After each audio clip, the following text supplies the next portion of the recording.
For the audience who doesn't know you, I just do a little introduction. I got an MA in art history from Parsons in New York. And you worked as a journalist before moving into curating. You were involved in some design events in Shanghai before 2010. And in 2011, you became the curatorial director of the Beijing Design Week. And later you were a curator at M+, curator for design and architecture. You contributed, I think, quite significantly to building up their design collection. I would like to speak about that as well. And in more recent years, you've been the curatorial director of Design Miami, the fair, and currently you're also professor and founding director of the Curatorial Lab at the College of Design and Innovation at Tongji University in Shanghai. And recently it was announced that you become the new artistic and general director of the new institute in Rotterdam. I can't pronounce it in Dutch, so I prefer to say it in English. But I think we still find you in Shanghai, so probably you're moving soon to the Netherlands. And I think all those different activities that you've been doing over the last 10, 15 years really give us plenty of topics to talk about. And I think you're also, and this is the main reason why I want to talk to you, you're really a very sharp observer of the design landscape, also with the exhibitions you're doing. So you're curating exhibitions as an independent curator as well. Currently we have 2 shows, one at maat in Lisbon, Museum of Art, Architecture and Technology, and another one at Design Museum Holon in Tel Aviv. That one was last year, but yeah. Oh, okay, with the State of Extremes. I thought it's still on. Oh, I wish. Your current center is, I think, still Shanghai, right? Yeah. So let's speak a little bit about China, where you also come from, and you've been the director of the Beijing Design Week since 2011. And I mean, that's seen from today. That seems a long time ago, right? So how was it at that time, more than 10 years ago, that the Chinese design scene has been evolving very quickly? What have you been observing in the last 10 years in China in design? Yeah, well, so I mean, I should clarify that I mean my family is from well, it's from China, you know, via Taiwan, but I'm American. I mean, I was born in the U.S., raised in the U.S., and lived in the U.S. until 2008. So when I was coming to China, when I moved here back then, you know, I was, you know, coming at it from that perspective, right? From a Western perspective, but I guess maybe my family background and also my background in anthropology, which was one of the things that I studied as an undergraduate. But there's always been, alongside my background as a journalist, in fact, because which is what I was doing when I was in New York, right? Because in all of these sort of aspects, you have you're trained, or it's sort of ingrained in you also to always sort of look at things from a little bit of a distance, right? And so that's the same. You know, that it was that kind of distance that I also had when I first came here, and at that time. Yeah, I mean, I think design, as we sort of conventionally think of it, was really seen interchangeably with art, and art as largely, to many people, a form of sort of personal expression. So you would have people talk about design and art, use those words interchangeably, and but you know, now, I mean, you know, like as everybody probably knows or has heard, things have changed very quickly in China, and they continue to change very quickly. And now, just 10 years later, you see a much more kind of fine-grained and complex and sophisticated sort of view on design, where the design is as sort of difficult to define here as, you know, it is in the US or Europe. I mean, at the time when you took that post at Beijing Design Week, I think there was still more this stereotype of seeing China as a country which has a massive industrial production, but which lacks a little bit the originality in design.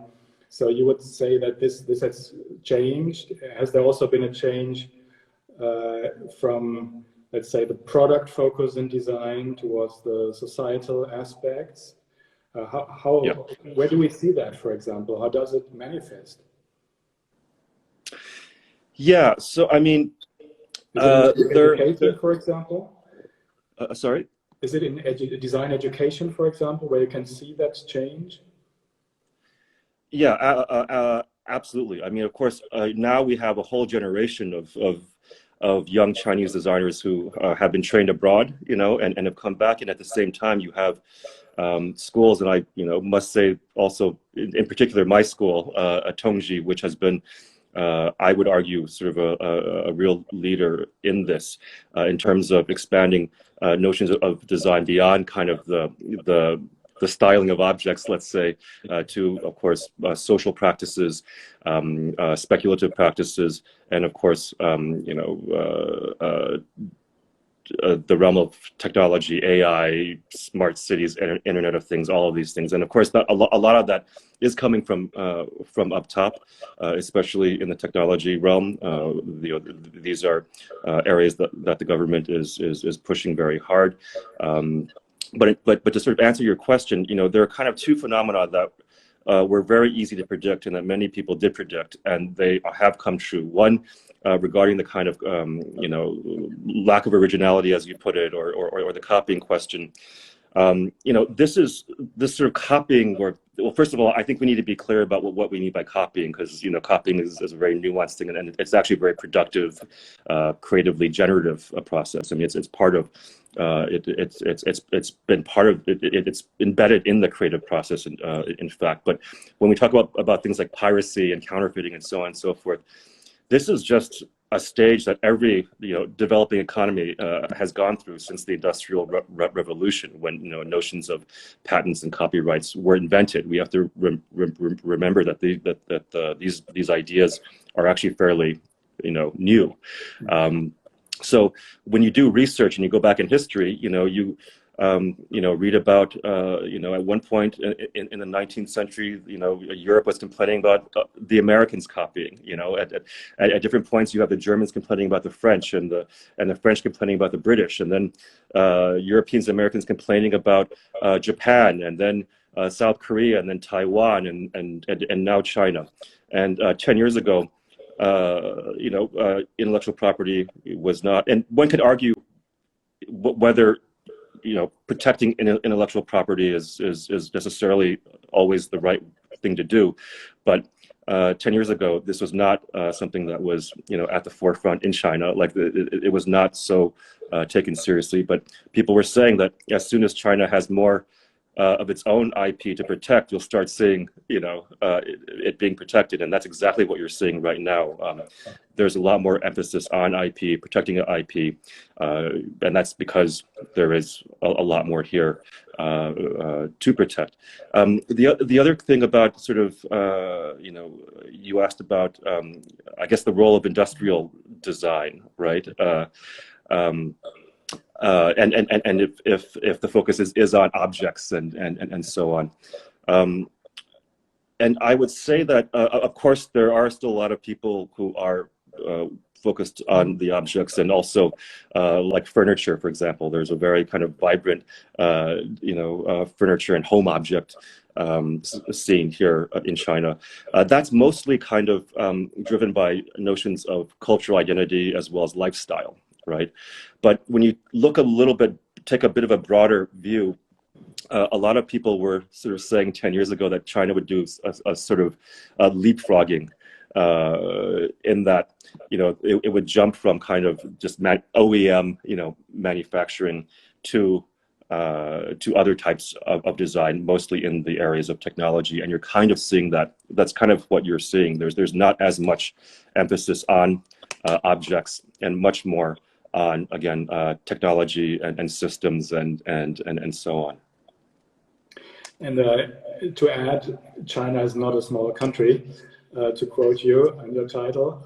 Would you say, for example, that the design landscapes in, let's say, Shanghai and Beijing, that they are different from each other in terms of the industries that exist, in terms of the visual traditions that are in these two dominating cities? Yeah, totally. Well, I mean, the two cities are very different to begin with. So, of course, you know, you'll see a difference in how design manifests. Beijing. I mean, I hate to resort to cliches, but you know, in Beijing, there is maybe a little bit more of a let's say artistic and conceptual and kind of bent to some of the design work that you see coming out of there. In Shanghai, maybe it's a little bit more lifestyle oriented. It's maybe marketed in a bit more of a savvy way, you know, and so on and so forth. But you know, you also see centers like Hangzhou, Chengdu, you know, Guangzhou, obviously Shenzhen also emerging as design centers, and each with its own kind of bent. But yeah, so you're absolutely right. I mean, you know, China is not a small country, and we have to sort of keep that in mind. Mm-hmm. What do you think is needed that this design culture that has been emerging in China is more known globally? I mean, we know that there's this massive industrial power that, but there's few personalities, for example, few authors who stand out. Is it maybe due to the fact that this idea of the designer as an author is not so prevailing in China as in other parts of the world? No. There are definitely star designers here. You know, people who are very much positioned as star designers, for better or worse. You know, but I mean, I think it's. I mean, I hate to draw too many parallels. But you know, like in Europe and the U.S., it was kind of the architects who became famous first, right? and that's sort of the what's happening in China as well, where the architects have emerged much more. They emerged earlier, and they're probably better known globally at the moment, and design's a little bit behind that. But again, I think you do have a point in that,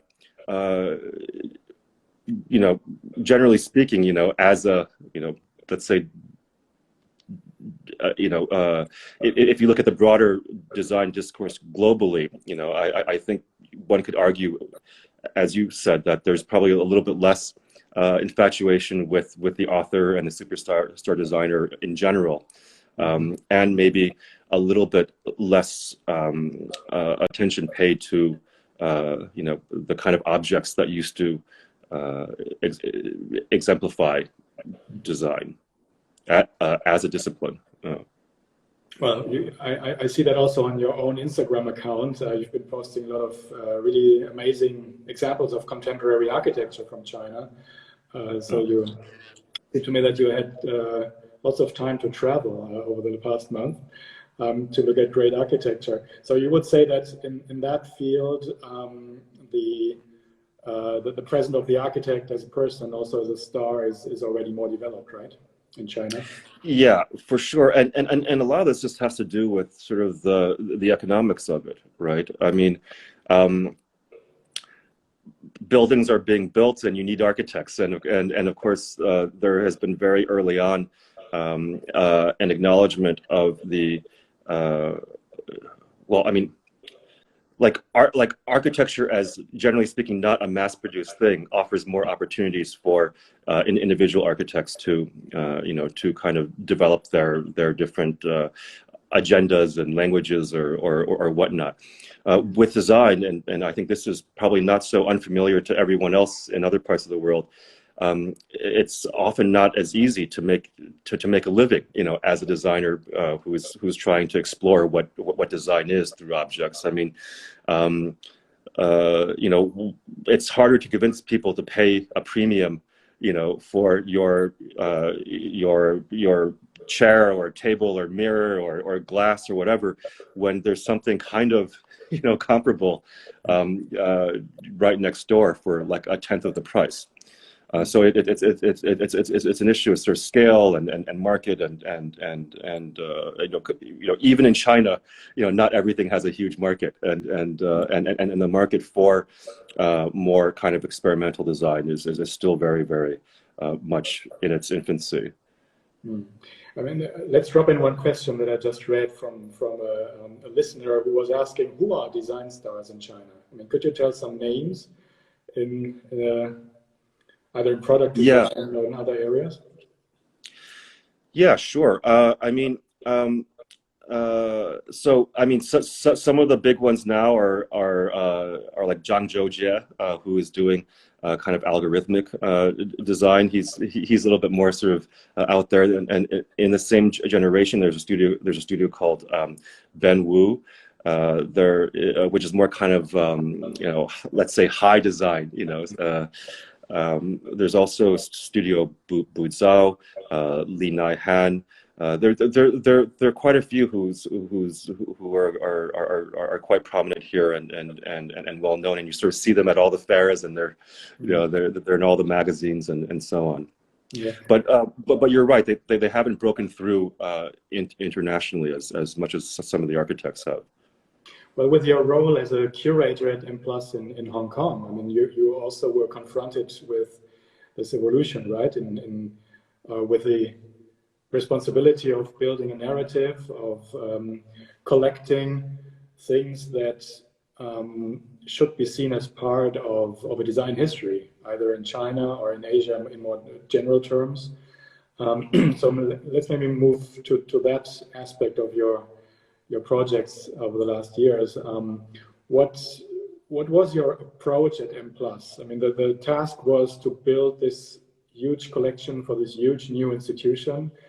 How have you approached that, and have you learned something from that for yourself when looking at? Yeah, no, totally.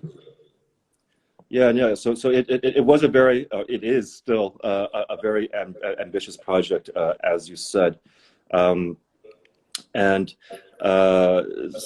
it's the sort of elevator pitch is that it's a museum of visual culture, which was the sort of defined, which was an umbrella term for visual art, design and architecture, which was the area that I was sort of responsible for, and moving image, 20th century until now, and global, but from the vantage point of where we were in Hong Kong, China, East Asia, etc. Now, of course, there are all sorts of problems with that statement if you wanted to kind of dissect it, but that was the gist.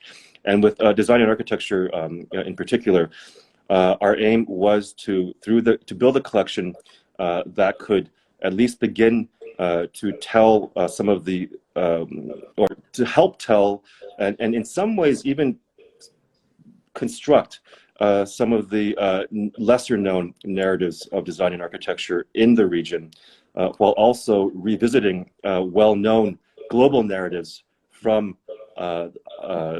different vantage points or the vantage points of our region.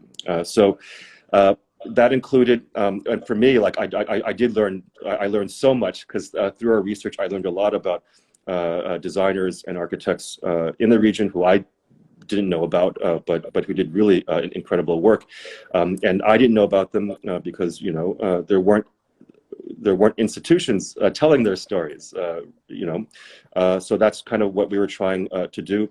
And also it was interesting for me to sort of reappraise the kind of canonical narratives that I was trained with, whether it's sort of mid-century modernism or 1980s postmodern furniture, to kind of reevaluate that from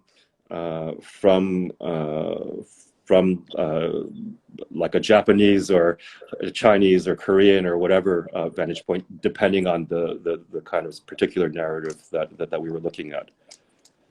Yeah, and I read some interviews of yours about the collection. So you were mentioning both people like Shiro Kuramata, whom you collected, but also these, as you put it, these well-known Western narratives like Charlotte Perrion's activities in Japan and the Chandigarh myth of Le Corbusier and Jeanneret in India.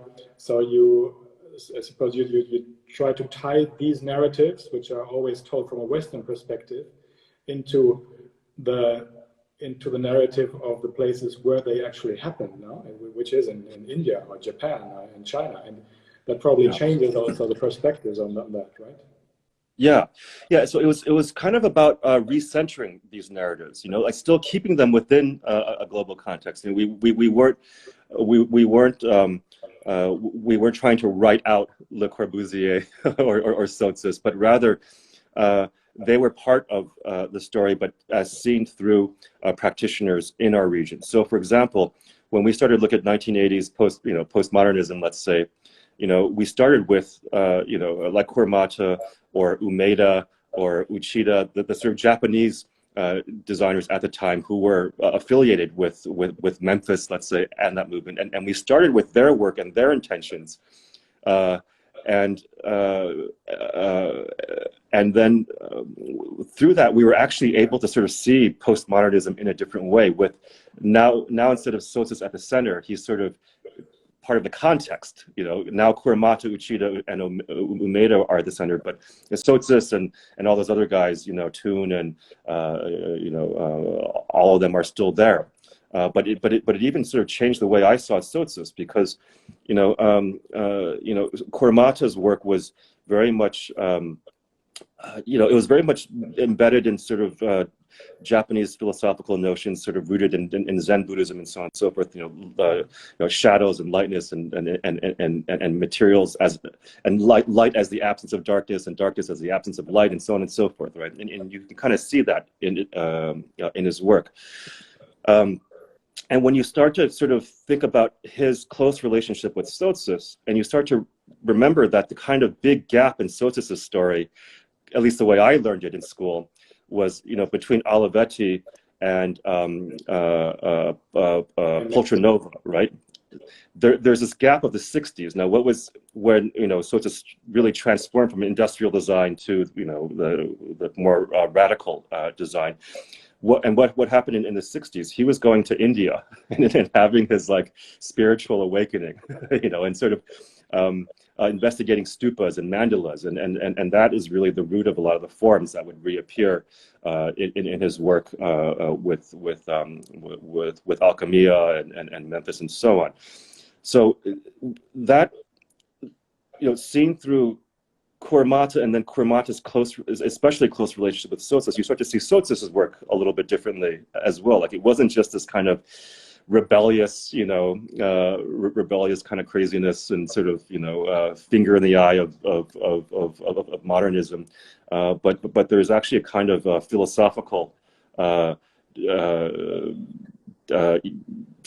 spiritual Eastern kind of worldview that is also very much informing it, if that makes sense. So it's very present. Yeah. And so, with you mentioned Chandigarh. So of course, we couldn't ignore that. So we got quite a bit of very nice Chandigarh stuff.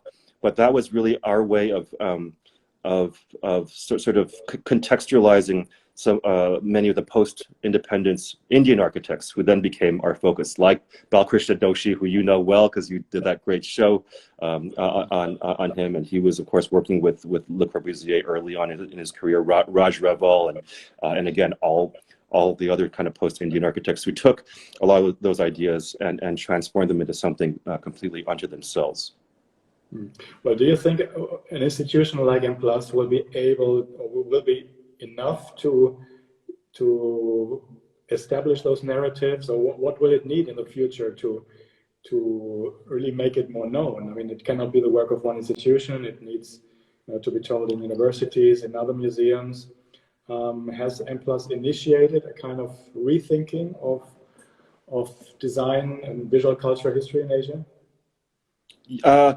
I hope that we did what we could, and that and I think they are still continuing to do what they can. I mean, I guess being while I was there, being a museum without a building gave us a lot of opportunity to organize a lot of symposia and workshops and so on and so forth. So we were lucky to be able to engage a lot of scholars from around the world. We did do a lot of these sort of conferences and some publications, and with more to come. And obviously now we'll be doing. Well, sorry, I'm saying we, although I'm still not really. I'm not really with the museum anymore. But and plus we'll still be doing some exhibitions. I am actually working on a show for M+ scheduled for 2023, which will be a large-scale retrospective of I Am Pei. So I do these sort of abstract thematic shows, but I also like doing your hopefully solid monographic retrospective as well. And for us, Pei is a really good globally known figure for also examining these issues, because of course his history has been mostly written out of New York or maybe Paris a little bit, but when you look at him from the vantage point of China, and he was very actively engaged here, as many people might know, later on in his career, after China began opening up, you see totally different interpretations. So we actually did a 2-part symposium I don't know, 3 or 4 years ago with the University of Hong Kong and the Graduate School of Design at Harvard, where Pei went to school. And we did this for the first part in Cambridge in the US, and the second part in Hong Kong, bringing together scholars from different parts of the world. And it was really, really telling for me to see the different ways of seeing Pei's work. Well, I'm sure it is seen differently. In Europe, he has been seen as typically a very postmodern architect, with all the ingredients of geometry and this also this dominance of form, sometimes even formalism, but with a very strong sense of also the plastic value of the form. So I'm interested really in seeing that show that you will be doing about him in M+. But it's interesting also from the curatorial standpoint that you do these classical retrospectives, which certainly have an impact of how the narrative of architecture, design history is told, and then you do these more focused exhibitions, like currently in Lisbon or last year in Holon, which are really much more sharp, and focused. Well, that's my interpretation. Like the State of Extremes exhibition in Holon. Where I was going to is this other practice that you have at Tongji University in the school where you teach curating basically to designers. And that's something that interests me a lot as a museum person, curating design exhibitions. How can that be taught actually to students? And why is it so important to have curators that know how to do design exhibitions? Yeah, well,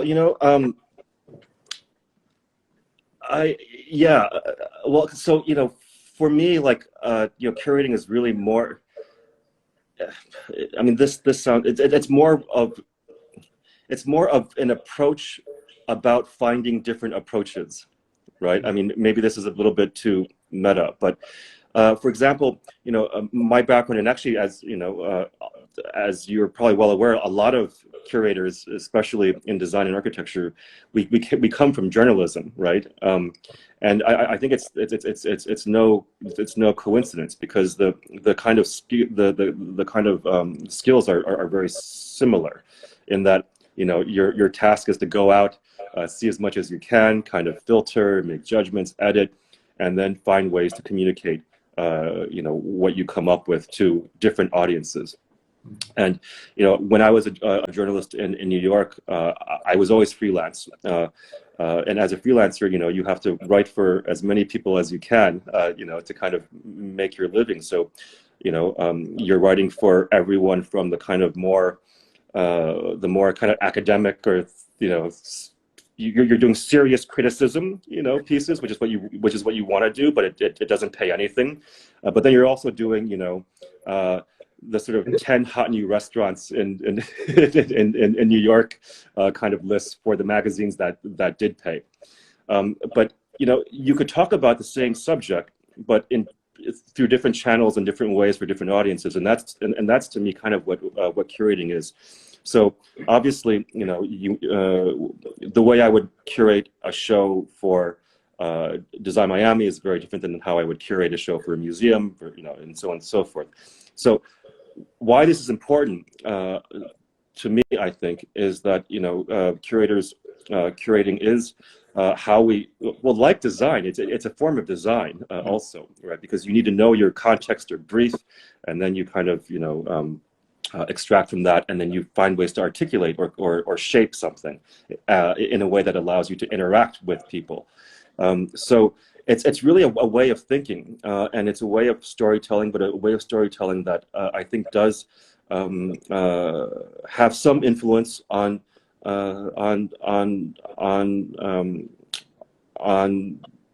the way other people see things. I think our job is to expand, is to open people's minds, you know, and to make them curious and keep them curious, and maybe explain why we're curious about something, with the hope that you know, enough people will find that interesting as well. So in a way, curating, it's about producing knowledge, it's about producing culture, it's about, you know, learning, and it's also yeah, again, about opening people's minds. And I think we definitely need more of that now. Certainly, and I found it really interesting that last year you had this exhibition called State of Extremes at Design Museum Holon, where when you described our times as a time of extremes, which also designers have to cope with. So what role can have design in a world which is defined by so many extremes, be it political extreme, climate extremes, and also many other extremes that, you know, where design gets a kind of mediating role. I think these were your words in an interview. And I'm interested in hearing more about that, where the idea of the exhibition came from, because I think you curated it before actually the pandemic started, or was it a reaction to the pandemic? Yeah, no, it opened just before the pandemic, actually. So it was really visionary then, or anticipating. Okay. Well, I mean, that's our job as curators, is to kind of, you know, sort of get a sense for how things are changing. And once again, I think the pandemic, you know, just sort of accelerated, you know, things that were already happening. But I mean, to go a little bit further back, I mean, the show, in some ways, the show started 10 years earlier, because in 2009, when the museum first opened, so it's a very young museum. I was fortunate enough to be invited to be on the curatorial team for its first exhibition, and the museum wanted its first exhibition to be a kind of general survey of contemporary design, as a way of sort of introducing, you know, how they were going to approach design to their audience. And so that show was called The State of Things, you know, and so when Maya Dvash, the museum's chief curator, invited me to co-curate with her their 10-year anniversary show as a kind of evolution or response or whatnot to that first show, we were like, you know, that show was about things, but design has changed, and it's really more about responding to a condition, and thinking about, you know, what kind of how might we describe our current condition. The thing that really stood out, excuse me, as you said, was how much we are increasingly defined by extremes now, whether that's extreme weather, extreme inequality, extreme political polarization, or whatnot. There are these kind of mechanisms that are working, feedback loops and pushback and backlash and so on and so forth. And so we wanted to look at design that addressed these, or that related to these mechanisms. And what I wanted to kind of touch on, based on what you just said, was also that, you know, in terms of the role of design in all this as a mediator, you know, and what does this all have to do with design, which is what some people were often asking. And that is that, you know, for a long time, you know, we thought of design as a problem solving mechanism or exercise or whatnot. And, you know, we don't talk about that so much anymore, I think, because we realize that, you know, the problems are too complex to be solved. I mean, at a micro level, you know, design does solve problems for sure. But when we sort of step back from that and look at kind of broader, bigger issues, which is what the urgencies are right now, right? You know, which is why so much attention is being focused on that by designers. It's you can't solve these problems, and certainly design can't solve these problems, but rather what you can do is, as you were saying, mediate or negotiate or navigate that, and that's what design and that's what design can do. So these were the kinds of projects that that we were looking at. Yeah, I mean, I read the same thing that you just mentioned in an interview of yours, where you were asked about this climate change thing, and you were mentioning that it's not about problem solving. However, I think, you know, saying it's just about negotiating and mitigating it, to me that sounds maybe a little non-ambitious. I mean, would you at least agree that design can contribute to at least improve? You know, not just navigate, but you make a change, make a difference. Solving is a very definite term. You know, solving means, okay, it's done. But between just mediating and solving, there's a lot of other possibilities where design, I think, can have a role. No, absolutely. And so maybe I should say that you improve by mediating and navigating and negotiating. Right. Maybe another way of saying is that you're able to kind of find points of you're able to sort of balance things and respond to things more easily right, because I mean this goes back to the notion of design about being responsive, tactical, strategic, and resilient, right, and all of those qualities, to me at least, are drawn from the ability to navigate, mediate, and negotiate. Because if if you don't, and in fact, to me that's even more ambitious, because the idea of a solution implies a sense of finality, right? Like, oh, I've solved it, so we can, you know, sit back and enjoy a cocktail now. When the reality of the matter is, you know, that the world is constantly changing, for better and worse. That there is no final solution. That there really is no point at which we can sort of sit back and congratulate ourselves. You know, it's really a perpetual.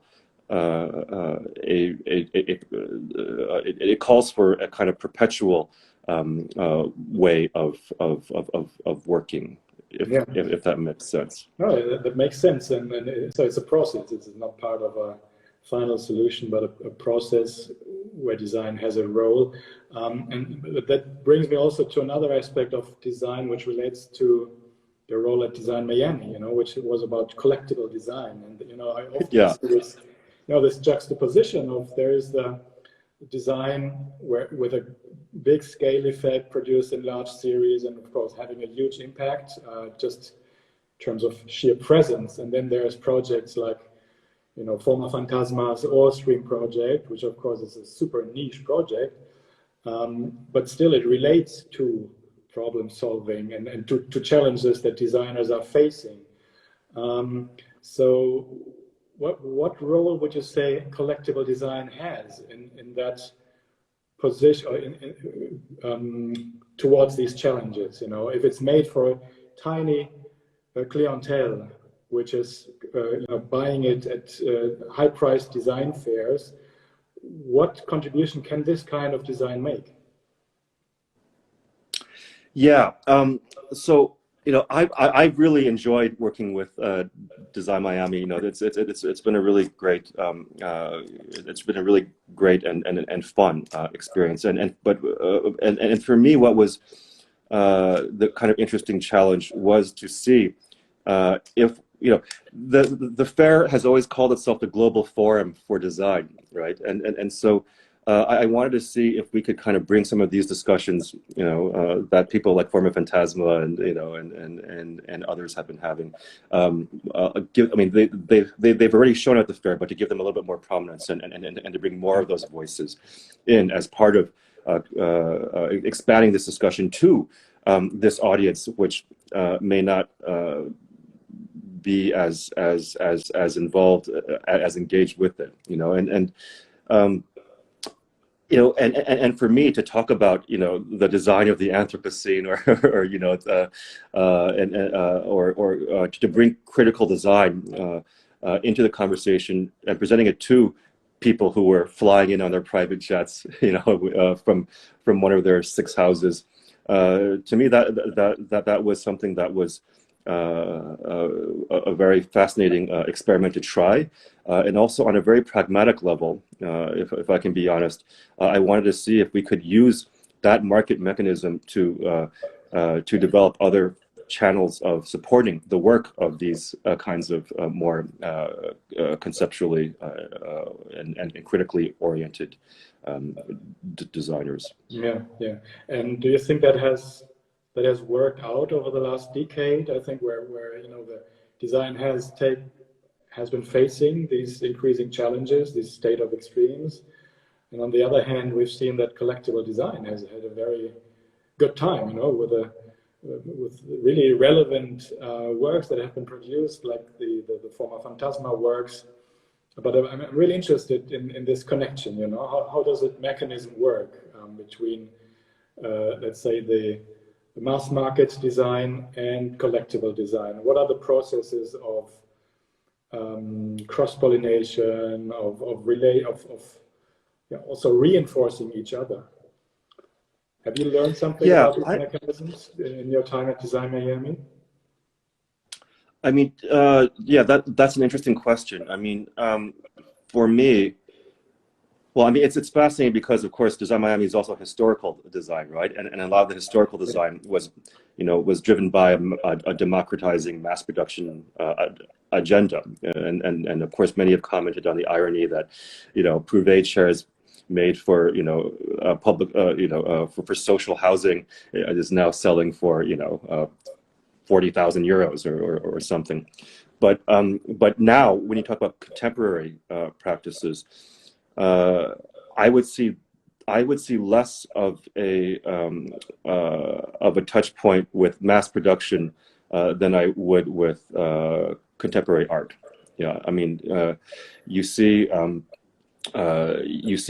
like obviously much more of these contemporary experimental designers really working much more fluidly between what has been traditionally seen as the art versus the design worlds. I mean, you have a Forma Fantasma, just to continue with that, you know, showing at the Serpentine just before the pandemic. You also you know, have cooking sections, you know, now nominated for the Turner Prize, you know. So for me, and I've said this before, kind of just to be provocative, and of course this is you know,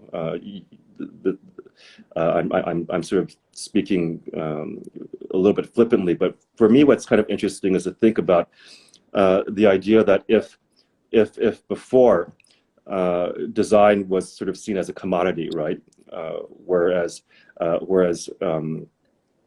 was about ideas. In some ways, when you spend a lot of time around fairs, you start to think maybe that's been flipped, you know, to the point where art is now a commodity, and design is now more about ideas. And that's a phenomenon that I think has something to it, and that is one that maybe we ought to not now perhaps, but we in general ought to discuss a little bit more. Like I think we could revisit that age-old discussion of art versus design, maybe with this provocation. Absolutely, no. I think it's a super interesting phrase, and I think if we had another hour, we should really elaborate on that. But we can do that in the next session. I think you're right that, you know, if you look at the complexity of some contemporary design projects and the narratives, like the Austria, project where the designers think about electronic waste, where it's been transported, what is that as a resource, how can we raise an awareness for that, and also think about the materiality of that problem. I think few artworks reach that complexity of thought and of so I think you're right to question if that role hasn't flipped. So many of these design projects are really created to raise an awareness, so it's more a kind of catalyst function, I would say. It's not a product you have at home, but it's a product that creates awareness. And I think this effect is often much more, has much more consequences than just having another nice chair, which we already know. Yeah, interesting. Yeah. That makes me really think about how could that. Yeah, we'll let's plan a symposium. What about your next job at in Rotterdam at the new institute? I mean, you had so many different projects where I think you developed positions, thoughts that you will now bring all to a new institute in Rotterdam, which is a great institution and a great location. Could you already name a few topics or a few aspects of your agenda that you will think of? Yeah, well, I mean, I technically only started 12 days ago, so we're still I'm still kind of in the learning and listening phase. But I think it's not really what and this is what really attracted me to this position and the institute, is that you said there are all these things that I'm going to bring to them, but really what I love about the institute is that it's already doing so much and doing so much in terms of exploring different approaches, rethinking everything. That the kind of the almost promiscuity of the institute and really tackling so many different questions and issues in so many different ways. The kind of freedom with which they question what an institute is and what an institute can do. These are all things that really excite me, and also the fact, you were talking about design history before. The fact that it's an institute that is so energetically, speculating about the future at the same time as they're revisiting the past, because we have to remember it also holds the Dutch National Archive and Collection of Architecture and Urbanism, and at a time when we're collectively rethinking heritage. And history, and the way history has been told and recorded and disseminated, both in terms of different kind of colonial agendas or exclusionary practices. It's, for me, we've been talking a lot about how complex the world is and how we sort of need all these different kinds of ways of thinking and navigating and so on and so forth.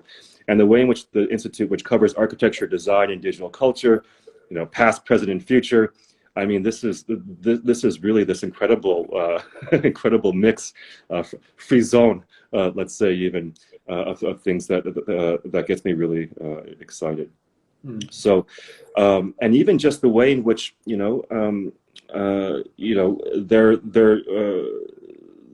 even the way in which,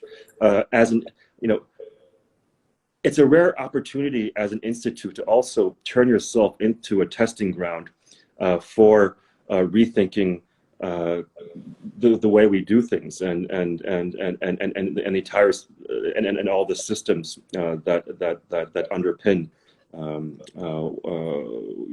where we are now and how we got here, because that is in the DNA of the institute.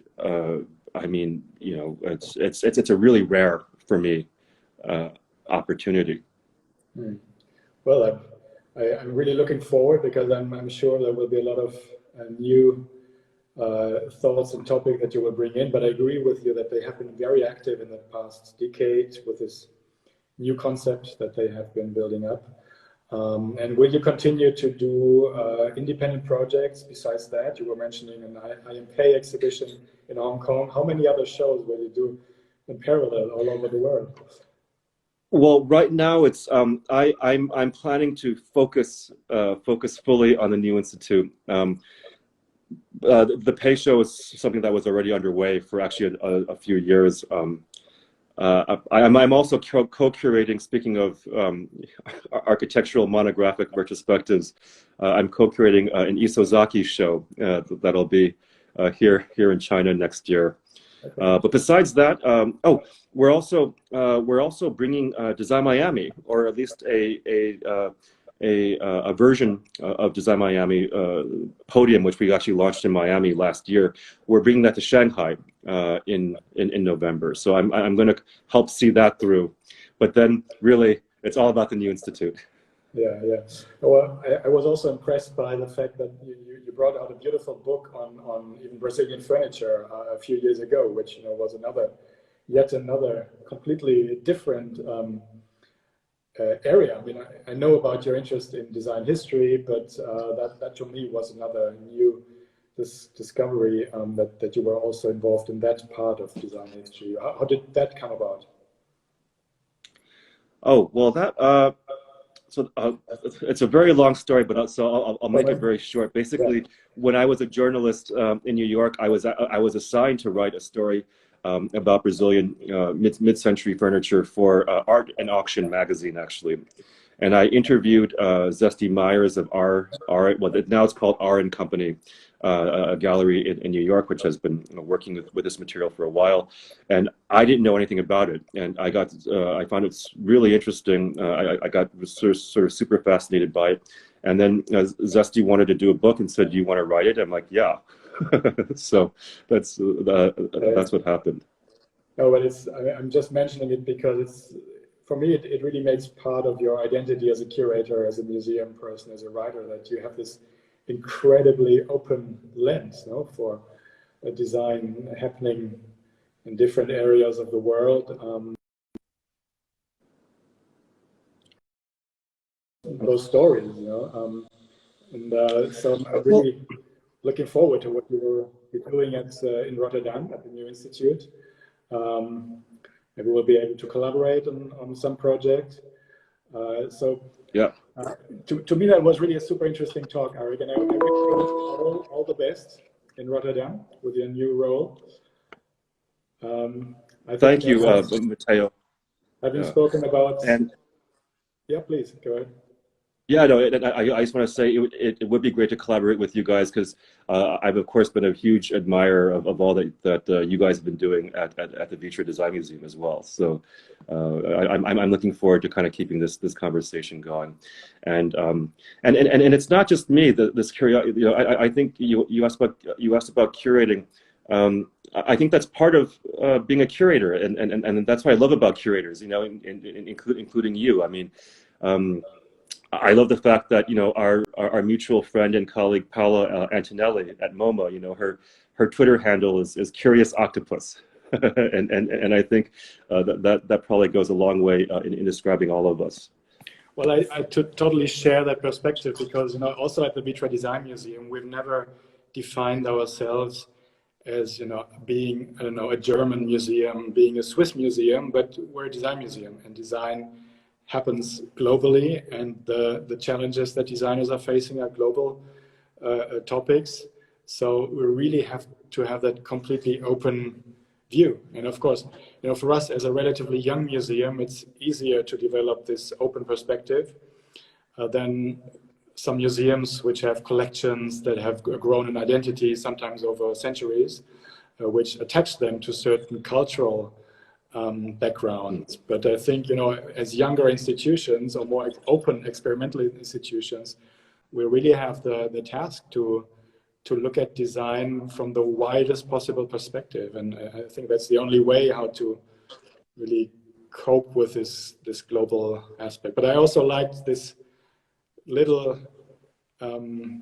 thorn that is in your current title, X is not a small country, because at the same time, globalization is not indifference, and is not taking away diversity. It just makes it even more atomized and more relevant to look at the detail. You know, it's still about the detail. Design. Yeah. Yeah. Okay. Yeah, for sure. Aric, thanks so much for that talk. It was really a pleasure. Yeah, thank you, Matteo. Yeah, I really appreciate it, and thanks to everyone who's bared with us by listening. Yes. So for the audience, we'll have another talk in 2 weeks with another wonderful representative of the contemporary design landscape. We'll announce it a few days before on our Instagram account, and the talk with Aric from today, we'll upload it on our IGTV channel, so you can also look at it online again when it's uploaded.